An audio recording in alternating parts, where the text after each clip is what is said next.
Welcome to this, our series of lectures on the fundamentals of transport processes, where we were looking at how to solve the diffusion equation in the limit of small Peclet number, where the transport is basically diffusion dominated because the convective transport is much smaller than that due to diffusion. We had looked at different problems, problems in a Cartesian coordinate system, for example, problem in a spherical coordinate system, the effective conductivity of a composite. I had in the previous lecture given you the general solutions for a spherical coordinate system as a series of spherical harmonics. Okay. You can see there are two of these spherical harmonics. One is increasing proportional to r power n and the other is decreasing as 1 over r power n plus 1. These are the general solutions, and I told you that the solution for heat conduction from a sphere was a special case where n was equal to 0. The sphere in a linear temperature gradient was the special case when n was equal to 1, but we still did not have a clear picture of what these spherical harmonics actually mean, and I was trying to give you a physical interpretation based upon the heat conduction due to point sources. So, I had defined the heat conduction due to a point source, wherein the inhomogeneous term in the equation is equal to an energy generated per unit time times the delta function. Delta function is an idealization of a function which is non-zero only at one point. It is 0 everywhere else in space. The integral of that function over the volume is some finite number. In this case, the delta function is defined so that it is normalized to 1. And I tried to give you some physical understanding of the functions which can be idealized to a delta function. In 3 dimensions, it is a function which is equal to 1 over h cubed only in a cubic differential volume. It is 0 everywhere else, and the integral of that over volume is equal to 1. And I had showed you that the temperature field due to this point source is just equal to q by 4 pi k r, okay, where q is the energy that is generated per unit time from the source. Okay. So, even though it has 0 volume, the energy generated per unit time is finite, which means that the flux has to go to infinity at the surface. Now, for this source we had seen how to solve problems. Okay. This is basically an inhomogeneous equation with the delta function as the inhomogeneous term. Okay. So, it is a Poisson equation which contains the Laplacian of the temperature field plus a delta function as the inhomogeneous term. I had shown you that the solution for that is q by 4 pi k r. The temperature of course goes to infinity as r goes to 0. The flux, which is the derivative of the temperature, goes as 1 over r square. Volume goes as r square. So, the total heat generated is finite. If you had the source at some other point, you just have to take the distance from the source point. If you had 2 sources, calculate the temperature due to each one of those sources and add them up. Okay. Okay. This works only for delta functions, as I had shown you previously. It does not work for finite objects, because when you separate the problem into 2 different problems, the physical boundaries all have to be the same in both of those problems. Okay. You can separate out into 2 problems, in one of which one object is generating heat and the other is not. In the second object is generating heat and the first is not, and then add them up. That is always valid. But when you do that separation, the physical boundaries have to be exactly the same in both of those objects. And because of that, you do not gain much for finite objects. Since a delta function has infinitesimal volume, the volume is 0, physical boundaries do not matter because the volume itself is 0. So, therefore, in the case of delta functions, the superposition is simple, it yields useful results, and it can be used for cases where you have a distributed source.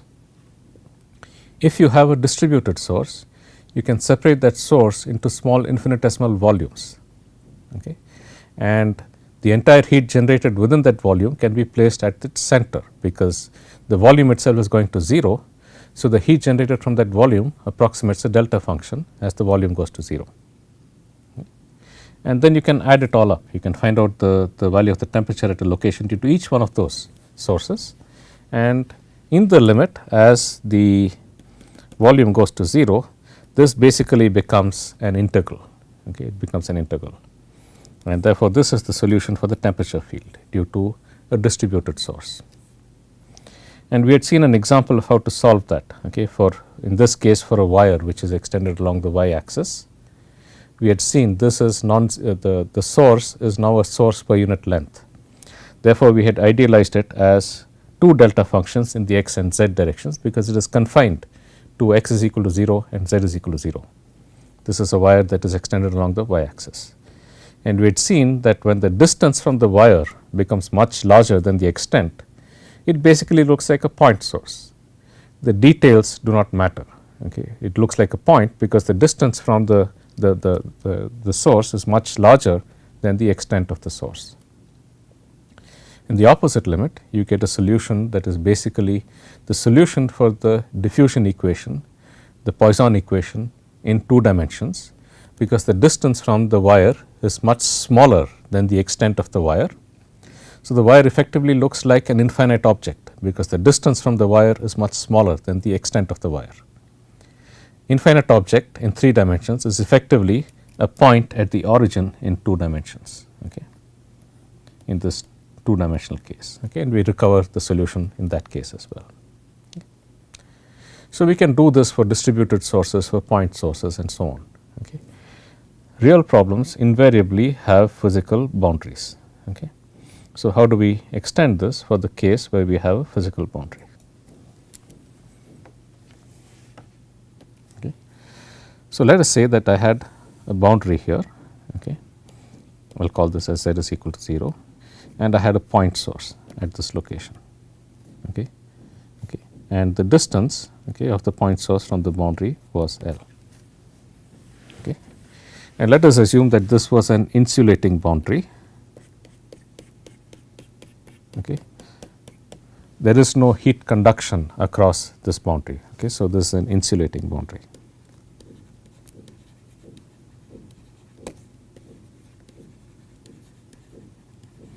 At z is equal to 0, and the source is at some location x, y, L. Okay. It is at a height L from the insulating boundary. If the boundary were not there, then the temperature, okay, if Q was the energy that was generated per unit length, the temperature Q would just be equal to, the temperature T would just be equal to Q by 4 pi K into, okay, let me call this as the source point. Okay, so, this is x s, y s and L. Okay.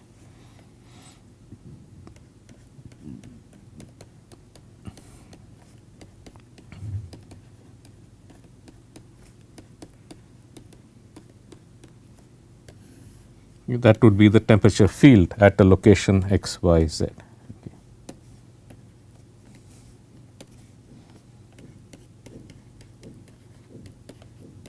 Okay, that would be the temperature field at a location x, y, z at any point, okay, T at. However, this is not going to be the temperature field in this case, because I do have an insulating boundary. Okay. In the insulating boundary, what should happen? Okay. If there were no boundary, okay, then the heat flux lines would all be isotropically outward. Okay. This is generating some heat, so the heat flux lines would all be isotropically outward, spherically symmetric. Okay. In this case, since the boundary is insulating, the flux lines cannot go through the boundary. Okay. Okay, the flux lines cannot go through the boundary. Okay. So, therefore, there is going to be a distortion to the temperature field due to the presence of this insulating boundary. Okay. And the question is, how do you calculate that? How do you calculate the distortion to the temperature field due to this insulating boundary? Okay. Basically, at this boundary, you require that Qz is equal to partial T by partial minus K partial T by partial Z. This has to be equal to 0, okay, at this insulating boundary. there should be no temperature variation perpendicular to the surface, okay, if it is insulating, because the flux has to be 0. Okay. This seems like a rather complicated problem to solve. It turns out it is not that complicated. Okay. The reason is that rather than solving this problem, okay, I can replace it by another problem, okay, where I do not have a physical boundary. Okay. I do not have a physical boundary, okay, but rather I put a point source at q at x s, y s and L, okay, and another point source symmetrically about this plane at the mirror image of this point source. Okay. Another source q at x s, y s and L. Okay. So, I do not have a physical boundary, but rather I construct another problem where instead of this physical boundary I put another point source at the mirror image of this point source reflected in the boundary. Okay. Now, what should happen? You know that the flux lines all go outwards on this, they go outward on this as well. Okay. It has the same source strength. Okay. And just from the symmetry of the problem, it is easiest to see that the flux lines to be symmetric. Okay. Just from the symmetry of the problem, it is easy to see that if I have two such sources radiating, okay, symmetrically, the flux lines along the central plane have to go tangential to the plane. Okay. That means that there, in this case, just from the symmetry, there will be no heat flux through the central plane. Okay. Just from symmetry, there will be no heat flux through the central plane. I should write this as minus L, so my apologies. The second source is located at minus L, which is the reflection of this first source on the boundary. Okay. So, as far as the physical problem is concerned, the physical problem is in the upper half space. For that physical problem, this 0 flux boundary condition, okay, is identically satisfied by this second problem, where I do not have a physical boundary, but I have another source at the point where this boundary is reflected. Okay. So, since the solution of this the boundary conditions for this problem, okay, the boundary conditions for this problem are the same as the boundary conditions for this problem. The equation is the same in the physical space. Okay. The equation in the physical space is del square T plus q delta of x minus x s is equal to 0. Okay. That is a physical problem. In this upper half space, this is the equation. The boundary conditions in both cases are the 0 flux boundary conditions. Therefore, the solution has to be the same. Okay. The solution at an observation point for this, okay, is going to be equal to T at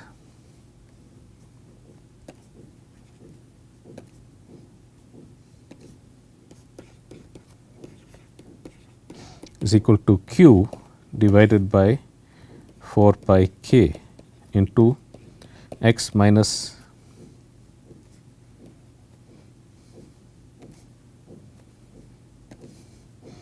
x s. Okay. Okay. So, for this problem, the solution is going to be equal to q by 4 pi k into x minus x s, where x s is the source. Okay. X s is the source location. Okay. But I also have a second source, okay, the image source, okay, the image of that original source. Okay. So, I will get a second term which is due to this image. Okay. That image has the heat generated per unit time by the image is exactly the heat generated per unit time by the real source. Okay. Only then will the problem be symmetric and the flux through the surface be 0. Okay.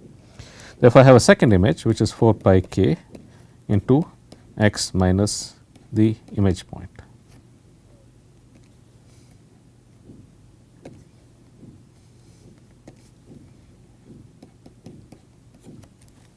Okay. That is the solution for this problem. Okay.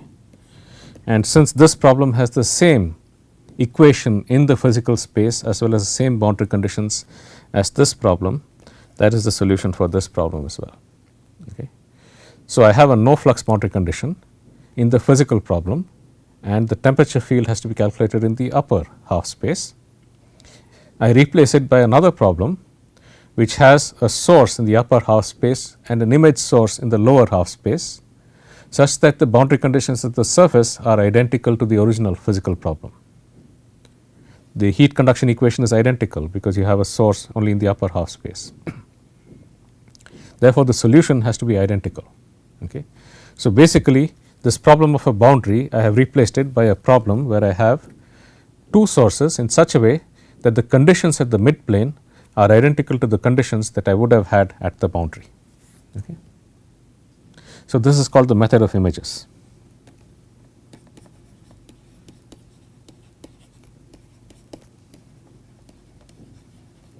Okay. This works for a point source, okay, and it is not too difficult to see that it will also work for more complicated volumetric sources. Okay. If I had, for example, okay, an insulating surface, okay, and I had some volumetric source over here, okay, with some distribution of energy per unit volume per unit time. Okay. The energy from this is going to be radiated, okay, but however, since I have a zero flux condition at the surface, the flux lines have to go parallel to the surface. Okay. And therefore, I can write the temperature at any observation point. You cannot write it as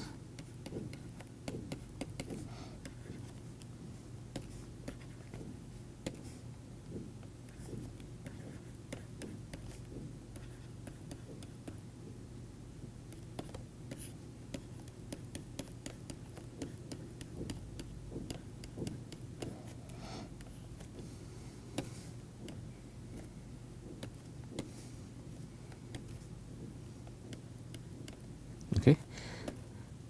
This worked only when I had a source in an infinite medium. Okay. In this case, I have a finite boundary at this location z is equal to 0. Okay.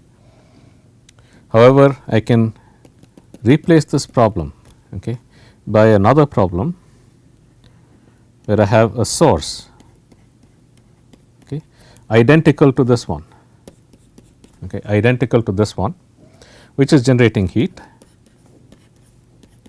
and I have an image of that same source, okay, at the image location if it were reflected in this surface, okay, S of xi with exactly the same source strength. Okay. If I put this in, I am only interested in the temperature in the physical half space, but the temperature in the physical half space in this configuration, okay, is identical to the temperature in the physical half space in this configuration, okay, because both of these in the physical half space the equation is the same, k del square T plus S of x, equation is the same, the boundary conditions are the same. Okay. Both of these problems satisfy the zero flux condition. Okay. Therefore, all I need to do is to add a contribution due to the image, okay, V I. Okay. Image is an imaginary construct. It is constructed so that I get back the correct boundary conditions at this surface. Okay. It is constructed so that the correct boundary conditions, the zero flux conditions, are recovered at this surface. Okay. Times the image divided by 4 pi k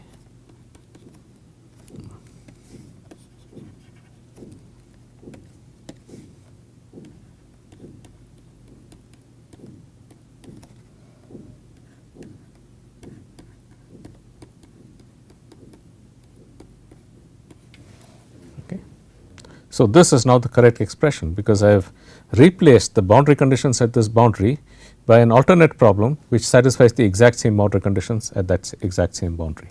Okay. This can be done for zero flux conditions. It can also be done, for example, for constant temperature boundary conditions at this boundary. Okay. So, let us say that I had a boundary, okay, in which I had specified the temperature, okay, at the boundary to be a constant value, okay, and I had a source here. Okay. Now, how would the problem look like? Okay, the temperature is specified to be a constant at this boundary. Okay. That means that the variation in temperature along this direction is 0. Okay. The variation temperature along the boundary is 0 because the temperature is a constant at this boundary. What that means is that the variation in temperature can be only perpendicular to the boundary. Okay. We know that Q is equal to minus K grad T. Okay. The variation in temperature, okay, Qz is equal to minus K partial T by partial Z, okay, if Z is this axis here. The variation in the temperature in the x and y directions are 0. Okay. Okay. Yeah.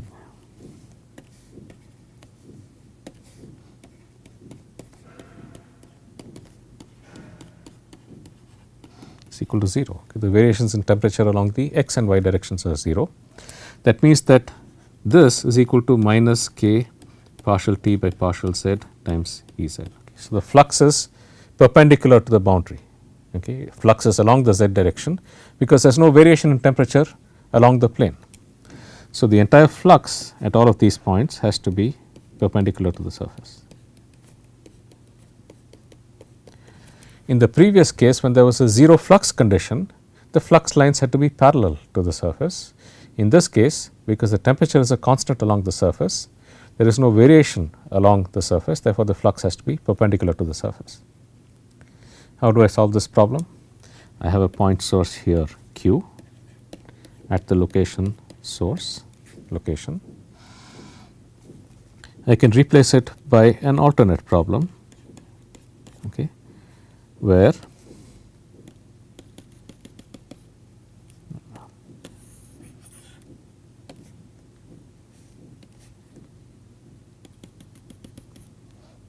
okay, this is Z is equal to 0. Rather than using a point source, I use minus Q. Okay. So, within this, okay, source strength is Q, so the heat flux lines are all outwards on this. Okay. In this case, it is minus Q, so the lines are all inward. Okay. And just from the symmetry of the problem, it is easy to see that the flux lines in between these two have to all be perpendicular to the surface. Okay. Okay. Okay, because I have a source at one point, symmetrically I have a sink, therefore, the energy that is coming out of that source has to go back into the sink, okay, because both of them have equal strength. One is generating Q per unit time, the other one is absorbing Q per unit time. These two have equal strengths. Therefore, this corresponds to a case where the flux lines are always perpendicular to the surface at the surface itself, which is exactly the boundary condition that I require for the original physical problem. Okay. So, rather than having a source with a constant temperature boundary, I have a source and a sink located at the image of that source in the boundary. Okay. For this second problem, the temperature is quite easy. Okay. It's equal to Q by 4 pi K into x minus xs. Okay. That is due to this first, the source function. For the sink, it is minus Q, okay, minus Q by 4 pi K into x minus the image. Okay. So, therefore, this combination of the source and sink essentially mimics the constant temperature profile condition at the mid plane between these two. Okay. So, therefore, for any boundary condition, whether it is 0 flux, which means that the derivative of temperature has to be 0, or constant temperature, which means that the temperature minus T infinity has to be 0. In either of these cases, you can replace the original problem by a second problem where you replace the physical boundary by a source or a sink located at the image of that boundary. Okay. Solve that problem for the image of that boundary and you will get the correct temperature field in the physical space, which is basically the upper half space. Okay. So, that procedure, this method of images can be used effectively to represent boundaries. Okay. In this case they are just flat boundaries, but however they can be used even in more complicated cases. Okay. So, what I have shown you is what all we can do by this delta function representation and the extension of this delta function representation to finite objects. Okay. The extension of this delta function representation to finite objects. Okay. By the method of images, okay, by using images in order to represent the same boundary conditions that you would get at a physical boundary. Okay. So, these are the solutions that I got for you by the method of images, by the writing the equation as a delta function. Okay.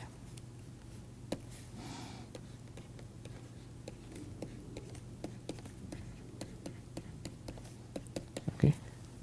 This is called the method of Green's functions.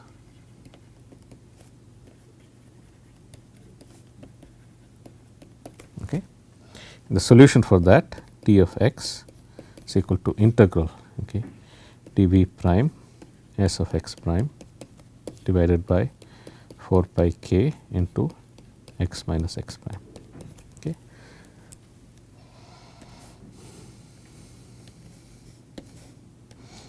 Where I had shown you how to express this distance in terms of the x, y and z coordinates. Okay. X prime is the source point, x is the observation point. You are interested in the temperature at a given location x as a function of the sources that are there when there is a differential volume. Okay. In a spherical coordinate system, I had also shown you if I have k del square T is equal to 0, the temperature is equal to sigma n is equal to 0 to infinity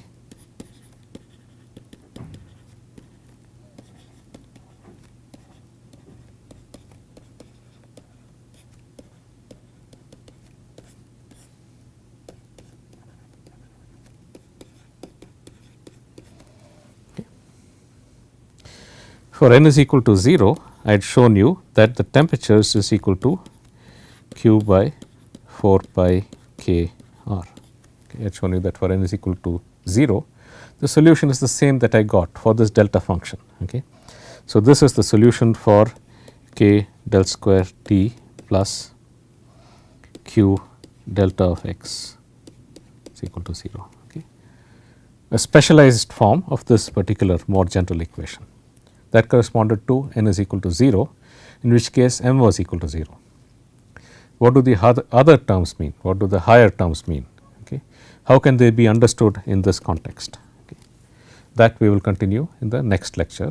I will try to show you the relationship between what we had solved for delta function sources and what we got from the spherical harmonic expansion.